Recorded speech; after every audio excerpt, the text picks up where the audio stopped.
From downtown Milwaukee, welcome to Money Talk with Bob Landaas. Each week, professional advisors from Landaas Company Investments discuss the latest financial developments, offering timely insight and long-term perspective. This is Money Talk for the 5th of August, 2022. Where did the time go? Hey, the Brewers are home this weekend with the Reds, and then the Tampa Bay Rays are in town for 2 weeks. Not to be outdone, the Wisconsin State Fair and the Ozaukee County Fair are both underway. Since Tampa Bay is coming to town, let's talk Florida. Yeah. A Florida man got tired of waiting for his ride home from the hospital, so he stole an ambulance and drove home. I wonder if he used the siren, because I would have. In keeping with that theme, a different Florida man stole a BMW after he was told he couldn't buy it with food stamps. Only in Florida. Also from the Sunshine State, a man tried to rob a GameStop while wearing a transparent bag on his head. Turns out not all gamers are brilliant. A woman in Fort Myers looked out her window and saw her neighbor jumping up and down on her trampoline. And of course, he was naked. Of course. But in his defense, it's pretty hot in Florida. And finally, a tweet that's gone viral. An exotic dancer has set the internet on fire by declaring that we are currently in a recession. She based that declaration on years of research and counting all the empty seats at the club. As I understand it, she developed her theory on the recession $1 at a time. On the podcast today, we have Art Rothschild, Chris Evers, Joel Dresang, and here's your host, Kyle TETTING. Well, thanks, Max. Certainly one of your better opens, I'd say. As we kind of come through mid-year here, getting into the latter days of summer, I think an important time to talk about some planning opportunities. Certainly, we do an annual kind of giving podcast around the Thanksgiving holiday. I think that's very well received and certainly some very important topics. One of the problems that we've identified that comes out of that is that, a lot of that stuff, it's already so late in the year that it's too late to really get ahead of some of the things we want to do. And so I think summer's a really good time to talk about kind of laying the foundation for that. I always talk about how, I want to plant seeds for conversations we can have down the road. And so think of this particular podcast as planting some of those seeds. First and foremost for me, one of the big things I think that is a part of the year-end conversation is just navigating taxable income for so many people, right? Navigating the gains and losses, navigating IRA distributions, the potential for Roth conversions. And so, really now's the time of year when you want to start to get that rough idea of, okay, what's this going to look like for us for the year? Because if Roth conversions are an option later in the year, well, you want to know now what you're thinking your taxable income was going to be so that you don't have to figure it all out in November or December. You can just really nail down those numbers. Chris, I know a lot of considerations, right now in particular as we look at Roth conversions, but, just at income more broadly. Yeah, if we take a quick look at Roth conversions, in a time period where you might be able to report lower taxable income on a given year, it might make sense to move some money from a pre-tax IRA to a Roth. But there's all types of considerations you need to have, right? So if you are over the age of 65 and you're on Medicare, you need to keep in mind that it may have adverse effects to your Medicare premiums if you go over a certain threshold. So those are things to consider. Also, if you're on Social Security already and maybe you don't have many other sources of income and you take a sizable Roth conversion, it may push around some level of your Social Security so that more of it is subject to taxable income. So even if it seems quite simple and obvious at the moment, hey, I want to get some money in a Roth so I can have some tax-free growth, need to pump the brakes. And, that's why getting at this earlier in the year is helpful so that we can take a look and say, okay, what are all the potential dominoes from this decision and how do we make sure that, they're all considered? And Chris, again, doing it earlier in the latter half of the year is better just for being able to do it, right? Otherwise, you have a time crunch. Yeah, and you want to have all the thought process put through before you get to, say, October, November, right? Because you don't want to have something spring up and maybe you don't actually execute it until later in the year, right? But you know this is the dollar amount we want to do, or this is the reason behind the decision, and here are some of the potential consequences, so that when you go to execute this, you're aware of all that, right? We don't want to fly blind on those type of decisions. And Roth conversions are not for everyone. You have to do your homework as you just suggested, and you do have to watch out because now you're going to pay tax on something now rather than deferring it until later. So you're paying tax early to get a benefit later. Well, you better make sure that your taxes are lower now. Mm-hmm. See, most people's taxes are going to be lower in retirement. So if your taxes are higher now, you probably shouldn't be doing, a Roth conversion now. And plus these other things you've mentioned, the tax on Social Security, you'll have more income or more of your Social Security will be taxed if you do this. And the Affordable Care Act, those who are getting a break sometimes have to pay a bunch more taxes if they were to do a conversion. So be very careful. Talk with your investment advisor, definitely your tax specialist. You're contemplating one of these things because they're not for everybody. Yeah, this is why we plant the seeds now, right? This is, okay, here's what you need to go gather, right? Here are the people you need to talk to before the end of the year so that we know, okay, yes, this is the right thing for you. I think as we look at some of the opportunities that have emerged just from what we've seen so far this year, the Roth conversion, an interesting idea this year as well, because if you're converting shares of a mutual fund, you may be able to convert more shares right now to get to the same dollar amount because the price of that mutual fund may be lower than where it was at the start of the year. And so that's an opportunity as well, potentially to convert some more shares, get the benefit of any potential recovery in a Roth IRA where you're not going to then owe more tax on that conversion. And so, I think a great way to know, okay, July, August, September, the time to start to gather that information. And then, okay, we get to the end of the year, and how does this fit in with what we're trying to do?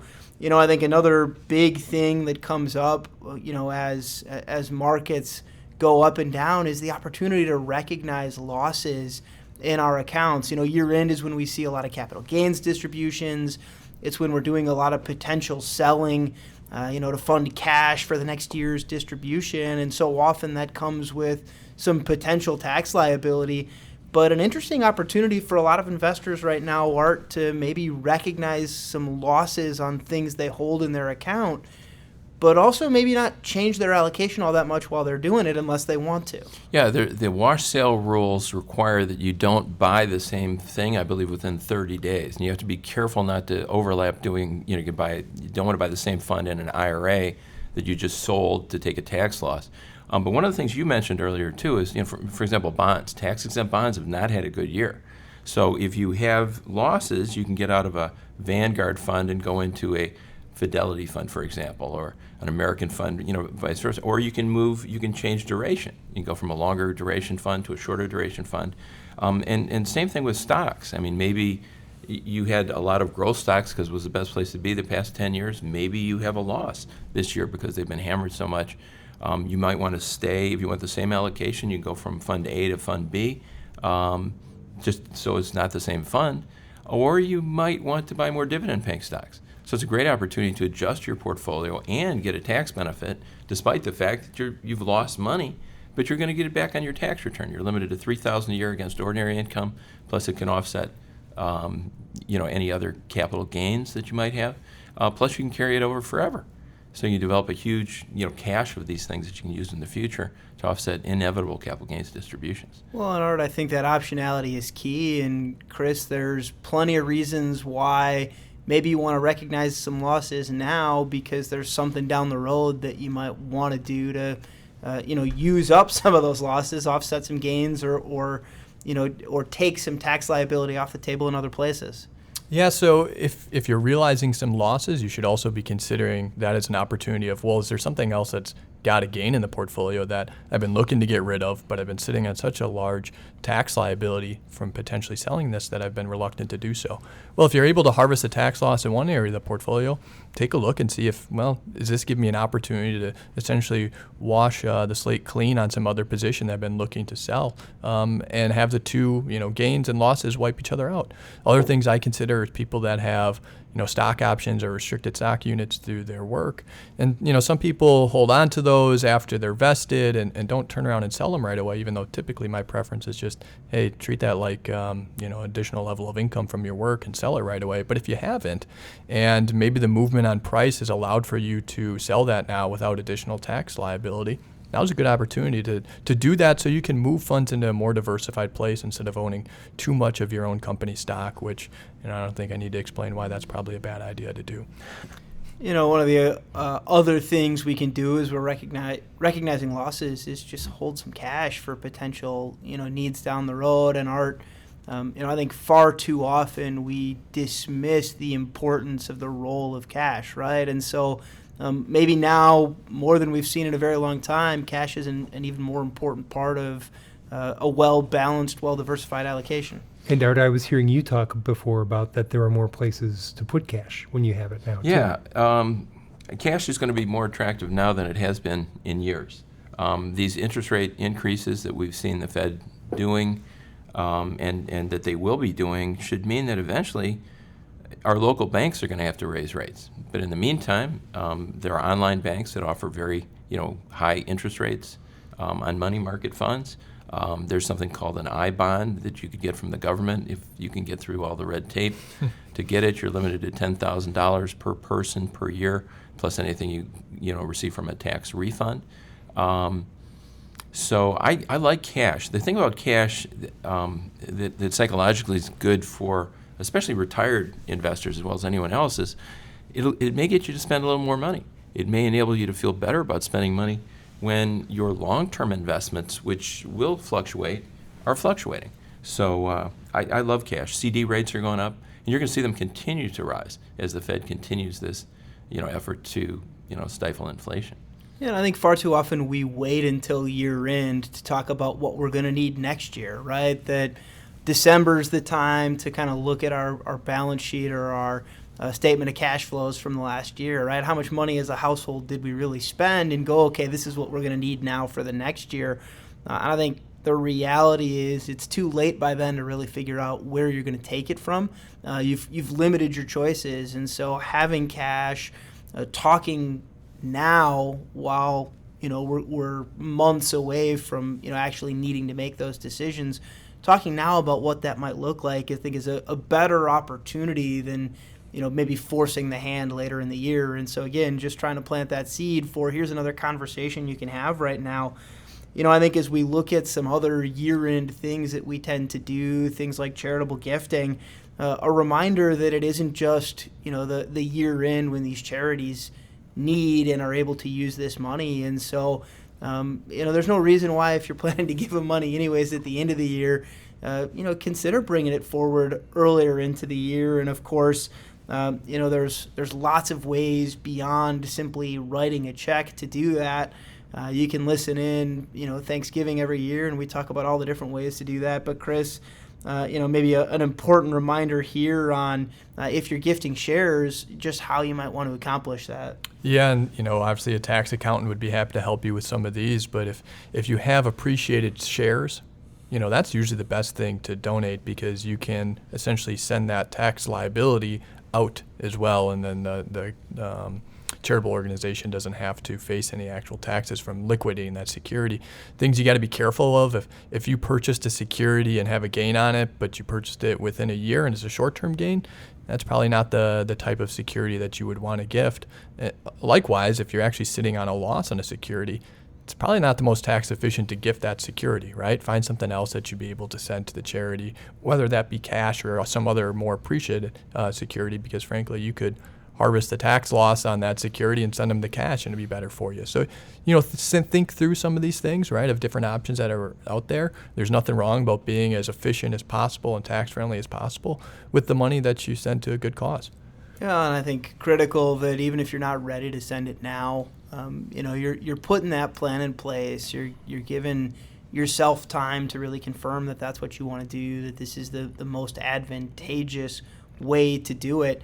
The charities are happy to get the money, and we want to make sure that we're getting you, along with help from your trusted tax preparer, we want to make sure we're getting you the most benefit we can for that gift. And Kyle, I'm thinking that getting that professional advice probably is more helpful than going to the charity.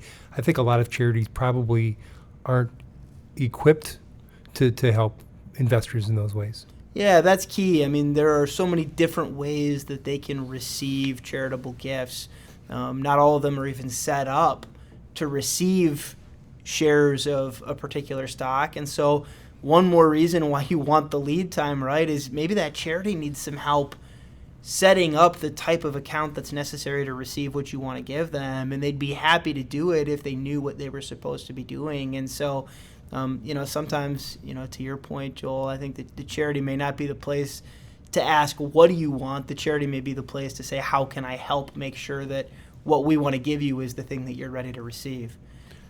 And for those over 70 and a half, one of our favorite techniques is to give the money directly from your IRA. It's called a qualified charitable distribution. You literally have to be over 70 and a half. It doesn't have to come from a minimum distribution. So even if you don't have to take a minimum distribution, it's a great way to give money to charity coming right out of your IRA. It's limited to $100,000 per person per year. So just a great way to benefit charities. Yeah, and of course, there's so many other places that we give money that maybe aren't, 501c3 charities, but are still close to our hearts, whether it's, just handing money over to kids and making sure that we're staying under the gift tax limits, or, Chris, something that you talk with clients quite a bit about is funding things like college education, right? Grandparents or parents putting money into kids' accounts. Well, there's some annual exclusionary limits to that. There's some annual limits to how much you give and what kind of benefit you can receive. And so smart to start planning now. Yeah, absolutely, Kyle. And especially as we come up closer to the beginning of a next school year for some students, if you as a grandparent are considering sending money to your grandchildren, you got to be careful with gift taxes. Now, if you send it directly to the education institution, right, to the college or what have it, you don't have to worry about gift taxes in that situation. But 529s are a great tool to allow for you to potentially even receive a small state tax deduction on making money that's contributed to an account for the benefit of a minor or for your grandchild. Other things to consider if you got a grandchild that wants to start investing and maybe has some earned income, helping them get a little cash to open up, say, a Roth IRA early on is an unbelievable tool for a young individual that maybe had a little bit of earned income on the side from cutting some lawns or what might have you, and be able to start putting some money away into a Roth to grow tax-free. I think that's a great, gift to be able to give to somebody important in your life. And Art, maybe one more, as we kind of wrap up this planning episode, right? This idea of trying to get ahead of some of these conversations now. I think so often we talk to folks about kind of the legal process around what they want to happen with their money, what they want to happen with their assets. And I think this is the time of year when, while maybe a lot of attorneys are on vacation or finding other stuff to do, it's also a good time of year to reach out to them to have a better conversation about, okay, what do we ultimately want to happen with this money? Yeah, you don't want to wait till it's too late. While you're still around, durable powers of attorney are one of the single most important things you should have. Again, you should talk to your attorney about that. Healthcare powers of attorney, heaven forbid you're in a hospital and, have wishes as to how you go. Wills, and trusts, again, this should be something you should be talking with your attorneys about. And of course, we talk about all the time beneficiary designations. It doesn't hurt to review those. It doesn't hurt to ask your advisor, hey, where did I say my money was going when I set this up 20 years ago? Maybe something's changed, Contingent beneficiaries, and an obscure one, per stirpes designations. If you have a child as a beneficiary and that child, heaven forbid, passes, you want to make sure that child's children will get, the distribution of whatever it is, and so that requires a check in a box that says per stirpes. So it's important to check those because times change and situations change. Yeah, and of course, I think the situations change part is the one that always gets us, and making sure that those are always, ultimately what you want to happen. So critical, I think, that we're always planning ahead for, whatever variety of things that life can throw, not just markets, but I think, summer is a great time to really make that list of here's the things that we want to address, through the end of the year. It gives yourself some more time to check that box. It's great, come December to say, here's the 30 things I want to get done before the end of the year. It's just as great, January 1 to have those resolutions. But, summer I think is a good time to look back at, okay, what were our resolutions? How are we doing on those? And I think just as importantly, what else do we want to accomplish before a year ends? So really appreciate everybody listening. We enjoyed doing the program for you, and we will talk to you again next week. Thank you for listening to Money Talk with Bob Landaas. If you have a financial question you want answered on next week's show, email it to moneytalk@landaas.com. To keep informed throughout the week, visit our Money Talk page at landaas.com.